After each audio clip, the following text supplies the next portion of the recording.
مغفروز علماء کرام و سادات کرام، شاعر اسلام، میری ماں بہنوں اور عزیز دوستوں اور بزرگوں، السلام علیکم ورحمۃ اللہ وبرکاتہ۔ وعلیکم السلام ورحمۃ اللہ وبرکاتہ۔ الحمد لله نحمده ونستعينه ونستغفره ونؤمن به ونتوكل عليه ونعوذ بالله من شرور أنفسنا ومن سيئات أعمالنا، من يهده الله فلا مضل له ومن يضلله فلا هادي له، ونشهد أن لا إله إلا الله وحده لا شريك له، ونشهد أن سيدنا وآقانا وملجانا محمد وبارك وسلم، أما بعد فأعوذ بالله من الشيطان الرجيم، بسم الله الرحمن الرحيم، يا أيها الذين آمنوا اتقوا الله، صدق الله العظيم۔ آئیے ہم اور آپ سب مل کر رسول وقار، رحمت للعالمین، شفیع المذنبین، رسول وقار، جان عالمین، مالک رقاب امم، جناب محمد رسول اللہ صلی اللہ علیہ وسلم کی بارگاہ میں درود پاک پڑھیے۔ اللہم صلی علی سیدنا و مولانا محمد و بارک وسلم، صلاۃ و سلام علیک یا رسول اللہ صلی اللہ تعالی علیہ وسلم۔ عزیز دوستوں اور بزرگوں، مجھ سے پیشتر میرے مشفق اور محترم علماء کرام نے اپنے علم و ہنر کے ڈنکے بجائے اور آپ نے سماعت کی ہے۔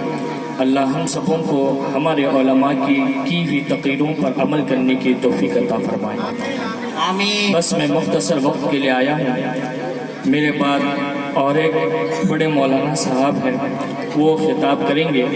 غرض کے بس میں ان علماء کرام کے سامنے میں ایک طفل مکتب کے طور پر کچھ اپنا سبق سنانے کے لیے حاصل ہوا ہوں۔ آپ میری کچھ خطا ہو تو آپ ضرور میری اصلاح فرمائیے گا، اور سامعین کرام بس مختصر طور پر مختصر باتیں جامع انداز میں آپ کے سامنے پیش گزار کروں گا۔ کوشش کریں کہ اللہ ہم سبوں کو صحیح طور پر سننے اور اس پر بولنے اور اس پر عمل کرنے کی توفیق عطا فرمائے، آمین آمین آمین۔ عزیز دوستوں اور بزرگوں، مجھ سے بیشتر علماء کرام نے جو تقریریں کی ہیں، ان تقریروں کا خلاصہ اور ان کی جو باتیں ہیں، ان کی باتیں انہی سے لے کر میں جو سنا آپ کے سامنے اور ایک مرتبہ عرض کر دوں کہ عزیز دوستو، ہم زندگی گزارتے ہیں، ہماری زندگی گزارنے کا انداز الگ الگ ہوتا ہے۔ کوئی کسی کے پاس کمانے کا انداز الگ ہے، کسی کے پاس جینے کا انداز الگ ہے، کوئی کھاتا ہے الگ انداز سے، کوئی شریعت کے طریقے پر کھاتا ہے، کوئی اپنے رسم و رواج کے طور پر کھاتا ہے، یعنی ہر ایک کا زندگی گزارنے کا الگ طریقہ ہے۔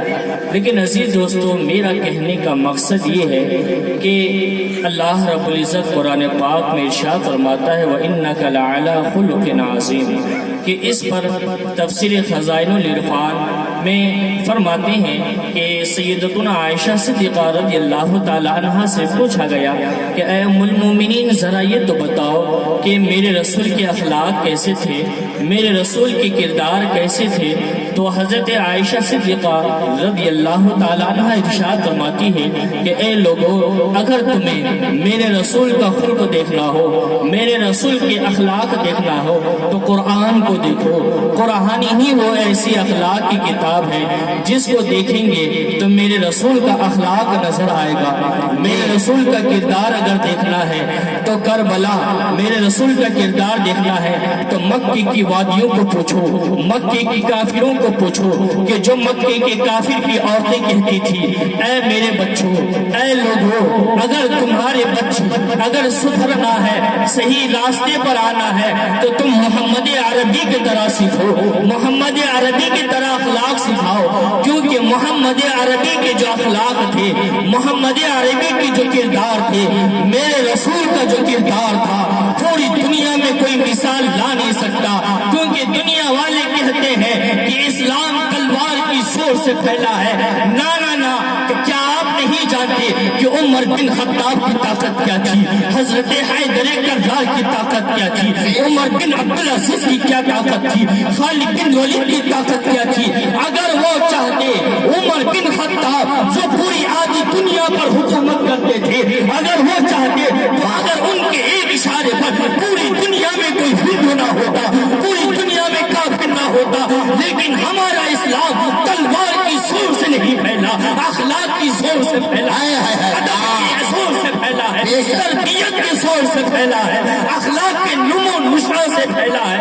اگر تربیت اگر اسلام تلوار کی زور سے پھیلتا تو پھر یہ پوری دنیا میں کوئی اسلام، کوئی ہندو نہ ہوتا، کوئی سکھ نہ ہوتا، کوئی کافر نہ ہوتا، کوئی کرسچن نہیں ہوتا، بس اخلاق کی زور سے پھیلا۔ کیوں؟ اسلام ہمارا امن پرستی کا حکم دیتا ہے، آتنوادی کا حکم نہیں دیتا۔ اگر آتنوادی کا حکم دیتا تو پھر دنیا میں کوئی مثال نہ مل سکتی۔ امن پرستی کا ہی تو ایک مثال ہے جو آج پوری دنیا میں دلوں سے صدا آتی ہے، تکبیر کی نعرے رسالت، نعرہ تکبیر، نعرہ رسالت، حضرت مولانا مشائخ نظام مشائخ، نعرہ تکبیر، نعرہ رسالت۔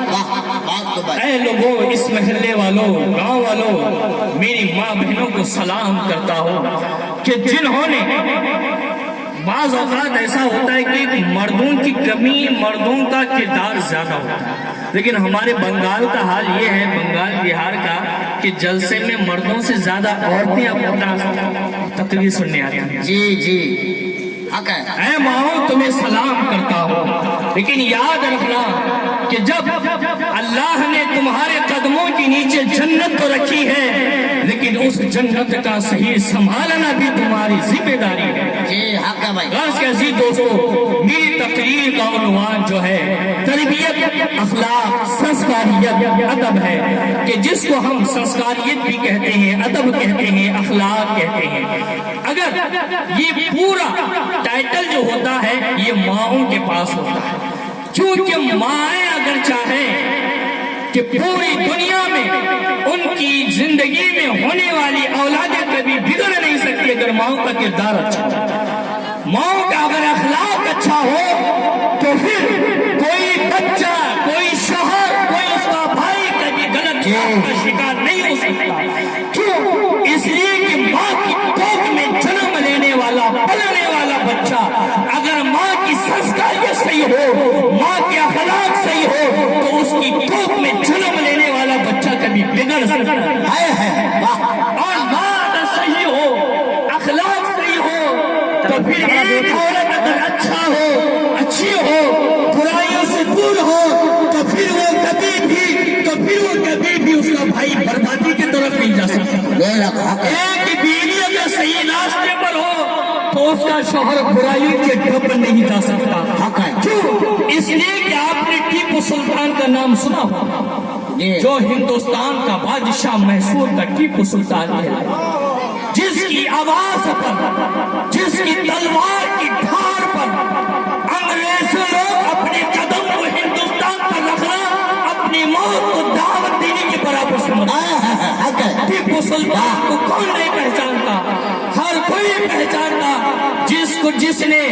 جس نے اور سن لو کہ 11ویں شریف کا سب سے زیادہ ماننے والا وہ ٹیپو سلطان، جس نے اپنی تلوار کی کامیابی کے لیے اس نے لکھ دیا تھا یا شیخ عبدالقادر جی،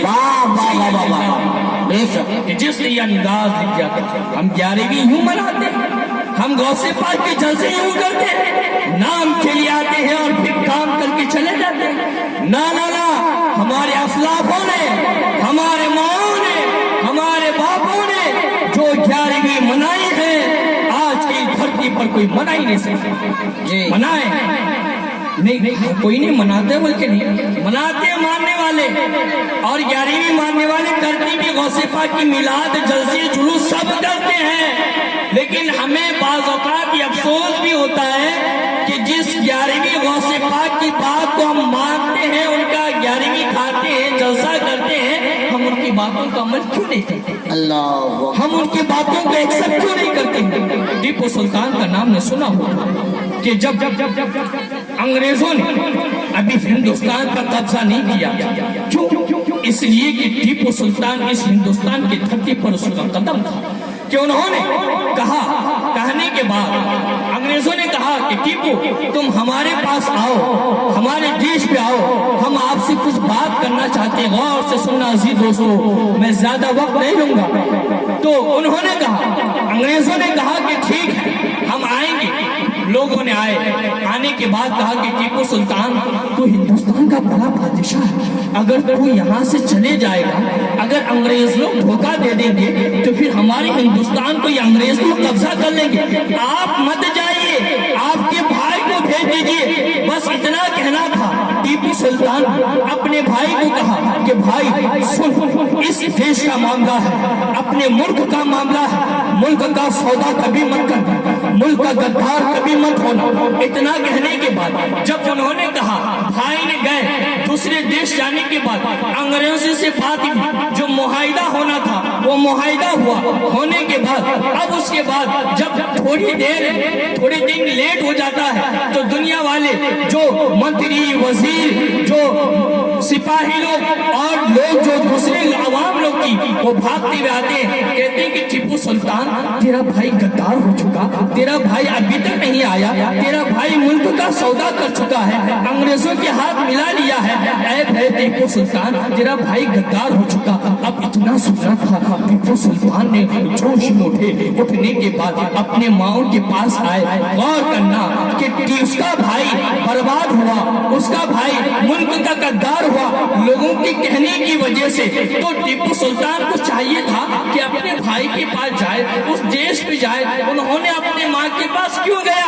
سنیں غور سے کہ انہوں نے اپنے ماں کے پاس گئے. جانے کے بعد کہا، ماں نے جب اپنے بیٹے کو غصے میں دیکھا، پریشان کی حال میں دیکھا تو کہا کہ بیٹا کہیں ملک پر آفت تو نہیں آئی، کہیں ملک پر انگریزوں نے قبضہ تو نہیں کہا.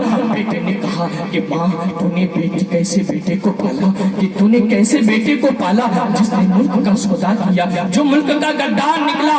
اب غور سے سننا، ماں کہتی ہے اے ٹیپو سلطان اپنی زبان کو لگام رکھ، اپنی زبان کو تھام لے. میرا بیٹا کبھی ایمان کا غدار نہیں ہو سکتا، کبھی ملک کا غدار ہو نہیں سکتا، کبھی ایمان کا سودا کر نہیں سکتا. اب پتہ یہ چلا. اس کے بعد تھوڑی ہی دیر میں بھائی بھاگتے بھی آتا ہے، اپنے دوست احباب کے ساتھ آتا ہے. آنے کے بعد اپنے بھائی سے گلے لگتا ہے جیسا لگنا تھا. لگنے کے بعد ٹیپو سلطان نے کہا کہ اے میرے بھائی تو نے اتنا دیر کیوں کیا؟ کیا تو نے ملک کا سودا کر لیا؟ کیا تو نے اپنے ایمان کو بیچ دیا؟ کہا کہ نہیں بھائی جان، میں ملک کا غدار نہیں ہوں، میں ایمان کو بیچنے والا نہیں ہوں، بس تھوڑی دیر لیٹ ہو چکا تھا. اب اتنا کہنے کے بعد اب ٹیپو سلطان اپنی ماں کے قدموں کے پاس آتے ہیں، کہتے ہیں کہ اے ماں، جب یہ اکھنڈ بھارت کا بادشاہ کا پیر لڑکھڑانے لگا، جب لوگوں کی باتوں پر آنے لگا، بھروسہ اپنے بھائی پر نہ کیا. ماں ذرا یہ تو بتا، تو نے اپنے بیٹے پر کیسے بھروسہ کیا؟ تو نے اپنے بیٹے کو کیسے بھروسے پہ رکھا؟ تو نے اپنے بیٹے پر اتنا یقین کیسے آیا؟ اب ماں کی بات کو غور سے سننا.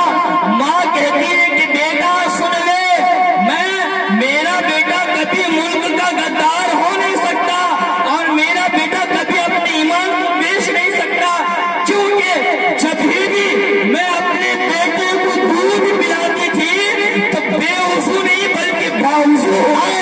نعرہ تکبیر، نعرہ رسالت، مسلک اعلی حضرت، مذہب اسلام، علماء اہل سنت، حضرت مولانا مشائخ رضا مشائخ.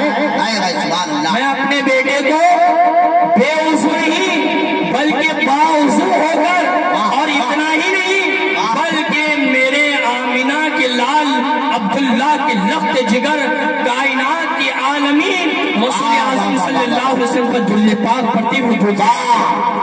عزیز دوستو، کہنے کا مقصد یہ ہے کہ ہم اپنی مائیں، اپنے بچوں کو صحیح اخلاق اور کردار سکھائے. کیونکہ ہمارے ساتھ بعض اوقات ایسا ہوتا ہے کہ ہم اپنے بچوں کی صحیح تربیت کریں گے، اخلاق سکھائیں گے، انہیں سنسکاریت دیں گے، تو یہ بچے ہمارے آگے چل کے کامیاب ہوں گے۔ یعنی دیکھیں، آپ دیکھیں، غور کریں، ہم بچے کو پالتے ہیں، پڑھا کرتے ہیں، کمانے کے لائق بناتے ہیں، لیکن ہمارے مرنے کے بعد وہ بچہ ہمارے ایک ایصال ثواب، باپ ایصال ثواب کا محتاج ہو جاتا ہے۔ اپنے بچوں کو اچھے اخلاق سکھائے، انہیں تربیت دے، انہیں صحیح سنسکاریت دے۔ اگر ہم اپنے بچوں کو بچپن ہی سے صحیح تربیت نہیں دیں گے تو آگے چل کے ہمارا ساتھ کون دے گا؟ ہمارے مرنے کے بعد ہمارے ایصال ثواب کون کرے گا؟ اپنے بچوں کو بچپن ہی سے تعلیم دے، انہیں دنیا کی بھی تعلیم دے، آخرت کی بھی تعلیم دے۔ آخرت کی تعلیم دے تو جنت کا ذریعہ بنے، دنیا کی تعلیم دے تو دنیا کا سہارا بنے۔ کوشش کرے، میں کچھ اور سوچ کے آیا تھا، لیکن وقت اور نزاکت اور لوگوں کی آمد و رفت دیکھتے ہوئے انشاءاللہ العزیز اللہ نے چاہا تو پھر دوبارہ موقع ملے گا تو آپ کی بارگاہ میں حاضر ہوں گا۔ بس ایک لاسٹ اور آخری بار ایک میسج دے کر جاؤں گا کہ آپ اپنے محلے کے، اپنے گاؤں کے علماء کی قدر کریں جی کیونکہ آقا بھائی جب آپ کو معلوم ہے یہ علماء جو ہوتے ہیں نا سیدھا اپنے ماؤں کو چھوڑ کر جاتے ہیں تو وہاں جا کے صرف کھانا کھا کے پڑھ کر نہیں آتے، اپنے خون کو بہا کر، پسینے کو بہا کر، اپنے ماں باپ کو چھوڑ کر، اپنی زندگی کو کئی سالوں میں گزار کر آپ کے سامنے عالم بن کے آتے ہیں۔ ہم ان کی قدر بھی نہیں کرتے، ہم ان کا احترام بھی نہیں کرتے ہیں، ہم ان کی باتوں کو بھی نہیں مانتے ہیں۔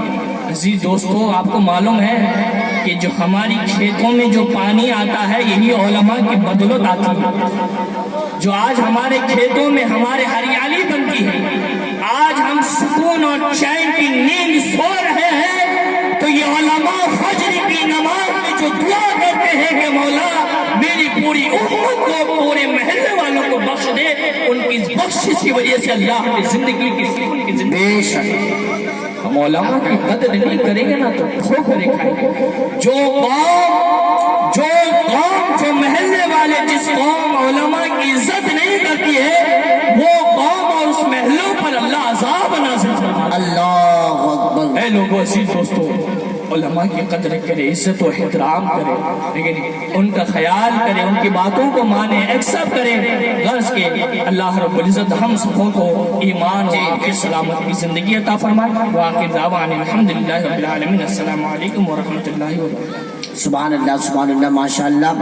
یہ تھے حضرت مولانا مشائخ صاحب